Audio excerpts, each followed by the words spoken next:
მოგესალმებით, დღეს მინდა გაგიზიაროთ ძალიან მნიშვნელოვანი პრაქტიკული რჩევა, რომელიც არ საჭიროებს დიდ გრამატიკულ ცოდნებს. ეს პრაქტიკული რჩევა რას გააკეთებს? გააკეთებს იმას, რომ შრალ წინადადებებს გარდაქმნის უფრო მსუყე წინადადებებად და გააბუნებრივებს.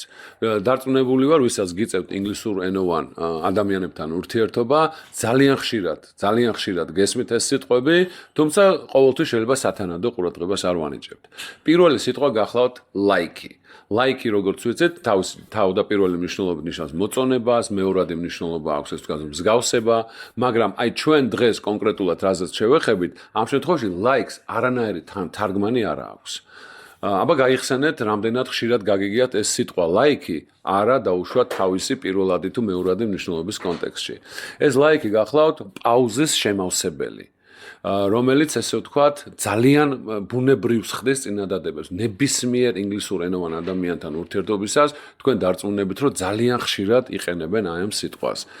Like დაახლოებით რომ ესე ვთქვათ დავაკავშიროთ ქართულ სიტყვებთან, ეს შემდეგი სიტყვები იქნება მეთქი, ჰოდა, რავი, აი დაახლოებით ესეთი მოკლედ აზუსტებს უზუსტობას. მას შინაარსი ასე ვთქვათ თარგმანი არ აქვს. თუმცა ძალიან მნიშვნელოვანი მისი გამოყენება. მოდით გავიხსენოთ რა პოზიციაზე შეიძლება მისი ჩასმა საუბრისას. პირველ რიგში ჩემი რჩევა იქნება ყოველთვის გამოიყენეთ to be ზმნის შემდეგ. თუმცა ის შეიძლება როგორც ქვემდებარის შემდეგ, ასევე სხვა ზმნების შემდეგაც გამოიყენოთ, მაგრამ ყველაზე ბუნებრივი არის to be ზმნის შემდეგ. მოდით რამოდენიმე მაგალითი განვიხილოთ. ის ყოველთვის აგვიანებს სამსახურში. He is like always late to work. He is like always late to work. მაგალითად დღეს აი ძალიან ცხელა.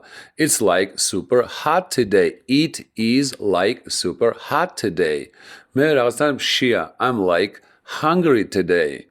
და აი ამ კონტექსტში გამოიყენება ძალიან ხშირად. ეცადეთ, იმეცადინეთ და მოკლედ თქვენთან იგრძნობთ დიდ განსხვავებას.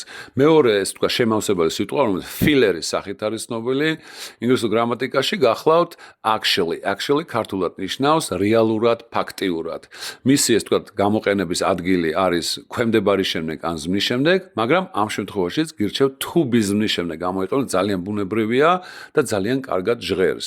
მაგალითად მე ძალიან დაღლილი ვარ. მე რეალურად დაღლილი ვარ დღეს. I'm actually tired today. I am actually tired today.